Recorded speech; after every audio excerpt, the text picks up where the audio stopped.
بسم الله الذي لا يضر مع اسمه شيء في الأرض ولا في السماء وهو السميع العليم. اللهم صل وسلم وبارك على نبينا محمد وعلى آله وصحبه وسلم. شلونكن بنات؟ شلون الصحة؟ شلون الأحوال؟ إن شاء الله كنا بخير وصحة وسلامة وعافية وراحة بال. اللهم آمين يا رب العالمين. بسم الله بدينا، وعلى النبي وعلى آل بيته الطيبين الطاهرين صلينا. ونبدي فيديونا لليوم. أول شي رشينا الحديقة، ومثل ما تشوفون يا بنات وما شاء الله الدنيا حارة والمي جاي، لأنه بنات ما تعرفون كل فترة المي يجي مرة ضعيف مرة قوي، وخير ونعمة من رب العالمين.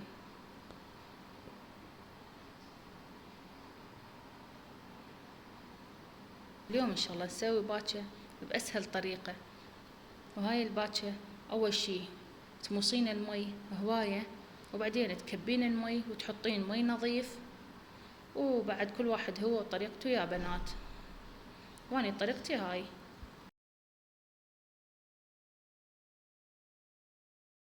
مادام مطبوخة من أيدي نساء قلوبهم طيبة إن شاء الله، وبالنهاية كل الطرق تؤدي إلى روما. وهنا يا بنات قامت تفور، وإن شاء الله الفيديو ينال إعجابكم. وبنات فضلا وليس أمرا حطن لايك وتعليق حلو مثلكن، اكتبن بالتعليقات اللهم صل وسلم وبارك على نبينا محمد وعلى آله وصحبه وسلم، وسوون اشتراك ومشاركة. وها ما يراد لك شي يا بنات، وانتن تدحقن فيديوكن الحلوات ان شاء الله. الله يحقق لبالكن والله يحقق لبالنا اجمعين، اللهم امين يا رب العالمين. وهنا يا بنات ورا ما قامت تفور، يعني فارت هواية، بس تجين تشوفين يعني مستوية، تحطين بصل ودهن وثوم وبهارات وفلفل اسود وشوية كركم. بعد تشترين تحطين هنا الثوم. بعد والله كل وحدة هي وطريقتها بنات. وهنا قام يفور الثوم والبصل والتوابل اللي حطيناهن، وراح يطلع باكة والطعم فتشي.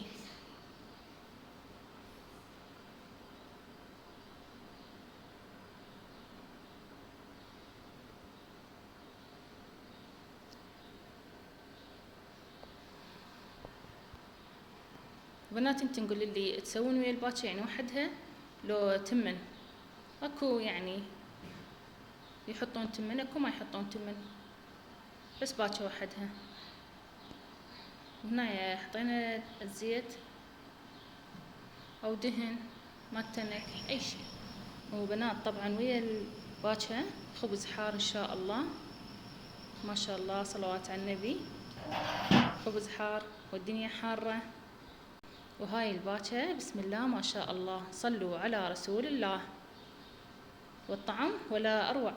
وسهمنا وسهمكم العافية، واللهم ديم النعمة واشبع كل جوعان. وهنا يا بنات طبعا تعصرين ليمون وتحطين المرقة، راح تصير شوية بها هيج حموضة، وصحة وعافية إن شاء الله علينا وعليكم. وطبعا بنات وخرنا الأسنان والخشم واللسان، لأن منظرهن أبد مو حلو.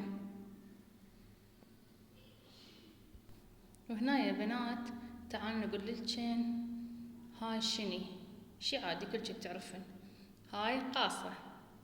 واقول لكن سر من اسرار القاصة، شلون راح تجمعين فلوس، والسر العجيب اللي يخليش تجمعين. والله انا اشوف يا بنات لا اكو سر ولا اكو، الشيء الوحيد انه انت تتوكل على الله، لان الله خير الرازقين. والشيء الثاني يم الدخل اليومي أو الدخل الشهري. إذا كان يا بنات الدخل الشهري قوي، لا والله تقدرين تجمعين.